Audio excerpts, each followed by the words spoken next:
नमस्कार दोस्तों, आपका बहुत बहुत स्वागत है मेरे YouTube चैनल पर। उम्मीद करता हूँ आप सब लोग अच्छे होंगे, खुश होंगे। दोस्तों, बहुत दिनों के बाद कहानी ला रहा हूँ। थोड़ा सा 2 महीने का गैप हो गया। थोड़ा सा घर में प्रॉब्लम थी जिसकी वजह से कहानियाँ नहीं ला पा रहा था, YouTube पे नहीं आ पा रहा था। लेकिन अब सब कुछ ठीक है और कोशिश करूँगा कि आपके लिए रेगुलर बेसिस पे कहानी लाता रहूँ। कहीं किसी देश की, कहीं किसी देश की, इस तरीके से कहानी लाता रहूँगा। कोशिश मेरी यही रहेगी।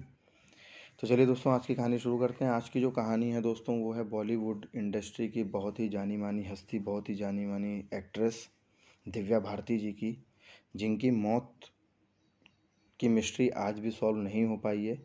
लेकिन उसकी क्लोज़र रिपोर्ट दाखिल कर दी गई, ये सोच के कि एक्सीडेंटल केस है। लेकिन उस समय जब इन्वेस्टिगेशन हुआ तो पुलिस ने बहुत सारे पॉइंट्स उठाए जिसका कोई पुख्ता सबूत नहीं मिल पाया, जिसकी वजह से इनकी डेथ मिस्ट्री को आज भी सॉल्व नहीं किया जा सका है। चलिए दोस्तों, पहले उनकी फिल्म इंडस्ट्री की जो करियर रहा फिल्म इंडस्ट्री का, उसकी बात करते हैं। बहुत छोटा सा करियर था दोस्तों, 3 साल का करियर, लेकिन 20 से 22 फिल्में की और 1 साल में 6 फिल्में, 7 फिल्में हिट करने वाली बॉलीवुड की पहली हीरोइन, पहली एक्ट्रेस बनी, जिसकी वजह से उनकी तुलना श्रीदेवी जैसी एक्ट्रेस से होने लगी। 3 साल में दोस्तों 20 से 22 फिल्में करी, लेकिन 1 साल में ही उन्होंने 6 से 7 फिल्में हिट करी। इस तरीके की अदाकारी उनके अंदर थी, इस तरीके की कलाकारी उनके अंदर थी, जिसकी वजह से 3 साल के छोटे से करियर की बदौलत ही उनको इतना बड़ा नाम और शोहरत मिली। अपने 3 साल के करियर में उनका रिलेशनशिप किसी और से तो नहीं बताया गया, लेकिन न्यूज़ चैनल के आधार पे उनका जो रिलेशनशिप बताया गया वो था, पहला रिलेशनशिप जो बताया गया वो थे साजिद नादिवाला, जिसका रिलेशनशिप बताया गया दिव्या भारती जी से। और ये भी बताया गया कि इन दोनों ने 1993 में, जनवरी के महीने में 1993 में उन्होंने शादी करी। और शादी करने के बाद साजिद नादिवाला उनको मुंबई के वर्सोवा इलाके में एक 5th फ्लोर में एक फ्लैट खरीद के देते हैं, जहां वो रहती थी। साजिद नादिवाला उनके साथ रेगुलर नहीं रह पाते थे, क्योंकि उनका इतना बिजी शेड्यूल रहता था फिल्म इंडस्ट्री में कि वो रेगुलर तो नहीं रह पाते थे। लेकिन जब भी उनको मौका मिलता था तो वो मुंबई में उसी फ्लैट में दिव्या भारती जी से मिलने ज़रूर आते थे। ये था दोस्तों उनका एक छोटा सा फिल्मी करियर, जिसमें उतार चढ़ाव उन्होंने देखे। बॉलीवुड इंडस्ट्री में कदम रखने से पहले उन्होंने साउथ इंडस्ट्री में भी कुछ फिल्में करी, 7 से 8, 9, 10 फिल्में उन्होंने करी, जिसमें जिसमें उन्होंने बहुत अच्छी एक्टिंग करी, बहुत अच्छी कलाकारी करी, बहुत अच्छी अदाकारी करी, जिसकी वजह से उनको बॉलीवुड में मौका मिला। और मौका मिलते ही उन्होंने पहले ही साल में 6 से 7 फिल्में हिट करी हैं अपनी। तो ये था दोस्तों इनका बॉलीवुड इंडस्ट्री का एक छोटा सा करियर। ना 1978 में उनका जन्म हुआ था, 1990 में मुंबई में आई और 1990 में ही उनको पहली फिल्म मिली बॉलीवुड की,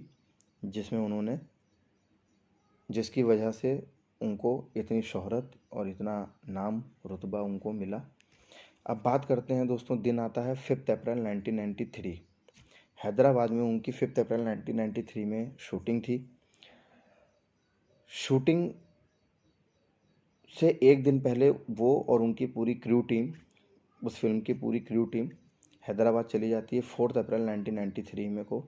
और 4 अप्रैल 1993 में ही दिव्या भारती जी हैदराबाद में एक ब्रोकर से मिलके अपने एक ज़मीन का सौदा करती हैं, जिसकी वजह से डायरेक्टर से वो बात करती हैं और बोलती हैं कि मैं 5 अप्रैल को शूटिंग नहीं कर पाऊँगी, क्योंकि मुझे अपनी ज़मीन के कागज़ी कार्यवाही पूरी करनी है। तो एक दिन पोस्टपोन करवा देती हैं अपनी शूटिंग को, जो कि 5 अप्रैल से 6 अप्रैल हो जाती है।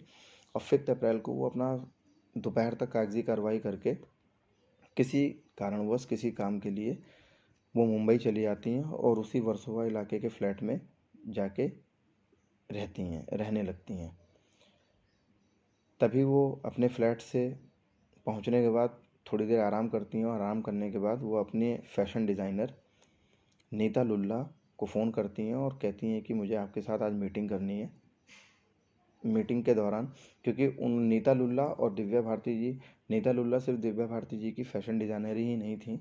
नीता लुल्ला और दिव्या भारती जी एक बिज़नेस रिलेशनशिप में भी थे दोनों। तो बिज़नेस के लिए बात करने के लिए नीता लुल्ला और उनके हस्बैंड शाम के समय दिव्या भारती जी के फ्लैट में जाते हैं। टोटल मिला के उस फ्लैट में 4 लोग थे। उनकी मेड, दिव्या भारती जी और दिव्या भारती जी के दोनों गेस्ट। उस रात बिज़नेस की पूरी बातचीत चल रही थी। बातचीत के दौरान वो लोग ड्रिंक भी कर रहे थे। शराब की शौकीन थी दिव्या भारती जी, तो ड्रिंक भी कर रही थी। बातचीत करते कराते रात के 10, साढ़े 10, 11 बज गए।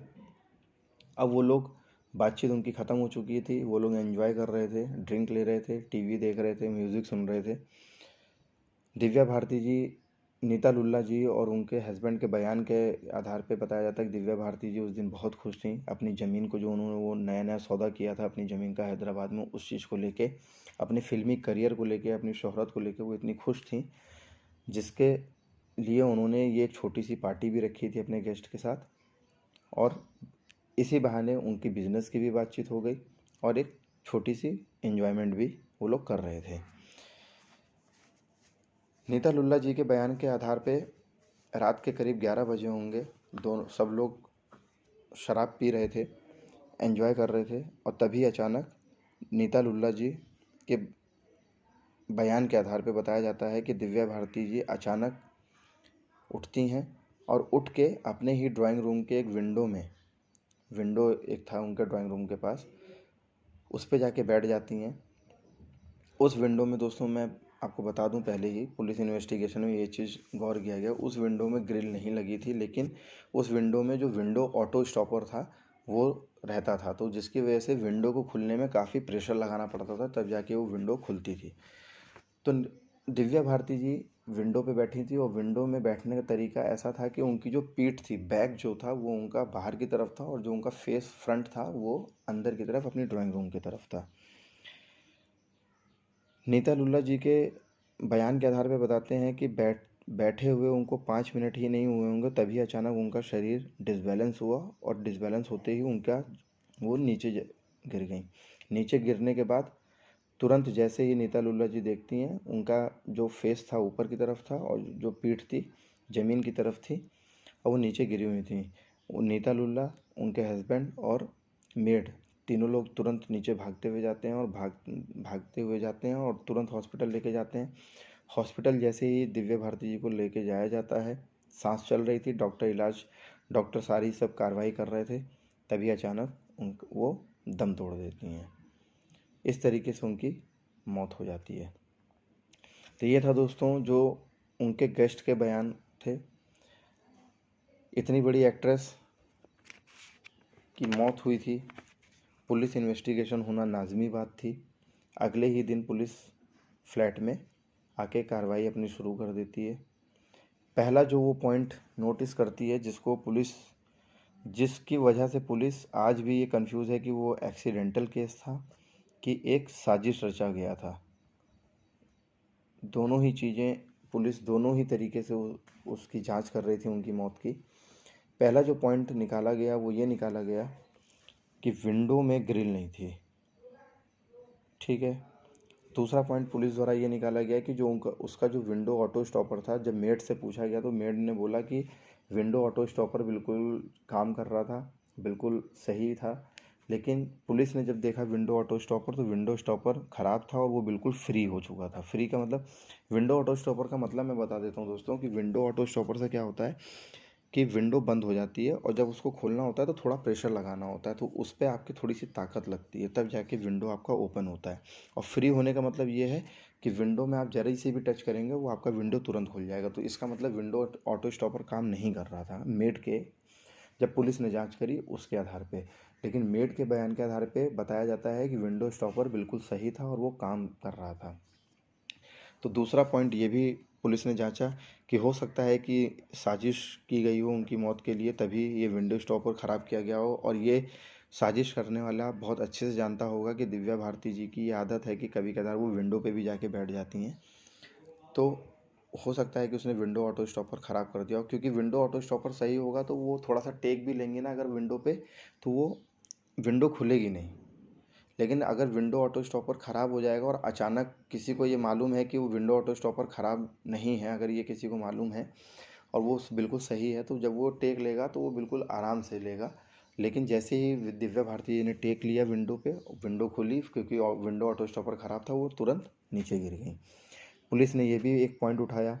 तीसरा पॉइंट ये उठाया कि साजिद नाडियावाला के साथ उनका जो रिलेशनशिप था वो कैसा था, क्या उनमें कुछ तू मैं हुई, क्या उनमें कुछ लड़ाई झगड़ा हुआ, क्योंकि पुलिस के आधार पे बताते हैं कि साजिद नाडियावाला का जो लिंक था वो अंडरवर्ल्ड के साथ भी था। माना जाता है कि साजिद नाडियावाला जो थे उनका अंडरवर्ल्ड से उठना बैठना था, जिसकी वजह से हो सकता है कि किसी कारणवश या कोई चीज़ ना पसंद आई हो साजिद अंडरवर्ल्ड को, जिसकी वजह से दिव्या भारती जी की मौत हो गई, उनको मार दिया गया। चौथा पॉइंट, नीता लुल्ला और उनके हस्बैंड के को भी शक की नज़र से देखा गया पुलिस द्वारा, उन पे भी जांच पड़ताल हुई। लेकिन ये सारी जांच पड़ताल होने के बावजूद पुलिस किसी भी नतीजे पे नहीं पहुंच पाई, क्योंकि उनको कोई भी पुख्ता सबूत नहीं मिले। वो विंडो ऑटो स्टॉपर जो था वो ख़राब था, लेकिन किसने ख़राब किया, कैसे क्या हुआ, इसके बारे में भी पुलिस कोई जांच नहीं कर पाई, कोई सबूत नहीं ला पाई। साजिद नाडियावाला ने कुछ किया, उनका कुछ रिलेशनशिप था, ख़राब हुआ, जिसकी वजह से उनको मार दिया गया, या अंडरवर्ल्ड द्वारा उनको मार दिया गया, इसका भी कोई पुख्ता सबूत पुलिस नहीं निकाल पाई। मेड ने कुछ किया, इसका भी पुख्ता सबूत पुलिस नहीं निकाल पाई। तो कुल मिला के पुलिस ने जांच का तरीका जो था, उसने अपने चारों तरफ जांच करी, हर तरीके से जांच करी, हर तरीके से उस मौत को देखा, लेकिन कोई भी पुख्ता सबूत ना होने के कारण पुलिस ने उस केस का क्लोज़र रिपोर्ट 1998 में अदालत में दाखिल किया और केस क्लोज़ कर दिया। क्यों? क्योंकि कोई भी पुख्ता सबूत नहीं था, इसलिए उसको एक एक्सीडेंटल केस मान के उसको क्लोज़र रिपोर्ट दाखिल करने का कारण भी ये था दोस्तों, कि पुलिस के पास किसी के खिलाफ भी पुख्ता सबूत नहीं थे, तो पुलिस ने इस केस को एक्सीडेंटल केस मान के इसका क्लोज़र रिपोर्ट 1998 में अदालत में दाखिल कर दिया और केस क्लोज़ कर दिया। इन 6 साल के इन्वेस्टिगेशन के दरमियान पुलिस ने हर तरीके से केस को खंगाला, हर तरीके से केस को देखा, लेकिन हर तरीके कहीं ना कहीं उनको शक भी लगा किसी न किसी पे, लेकिन कोई सबूत ना होने के कारण, क्योंकि बॉलीवुड की बात थी, बॉलीवुड के किससे जो भी लिंकअप रखता है, बड़ी बड़ी हस्तियां होती हैं, तो पुलिस डायरेक्ट किसी पे नहीं इल्ज़ाम लगा सकती थी, डायरेक्ट किसी पे हाथ नहीं लगा सकती थी किसी को, तो जिसकी वजह से कोई भी सबूत नहीं मिला।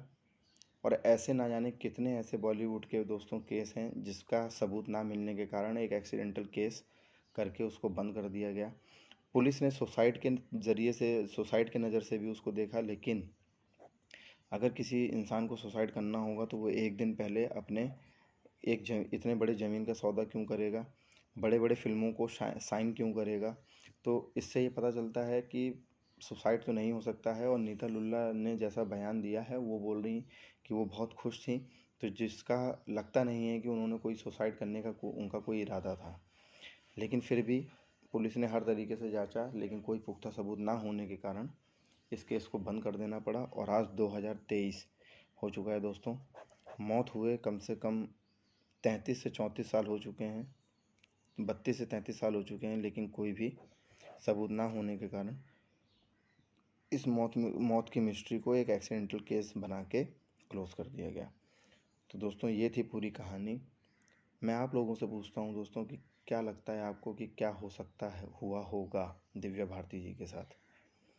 अगर आपको कुछ ऐसा लगता है तो प्लीज़ कमेंट करके बताइएगा। उम्मीद करता हूँ आप लोगों को कहानी अच्छी लगी होगी। अगर कहानी अच्छी लगी हो तो प्लीज़ चैनल को सब्सक्राइब कीजिए, वीडियोज़ को लाइक कीजिए, शेयर कीजिए। तब तक के लिए धन्यवाद।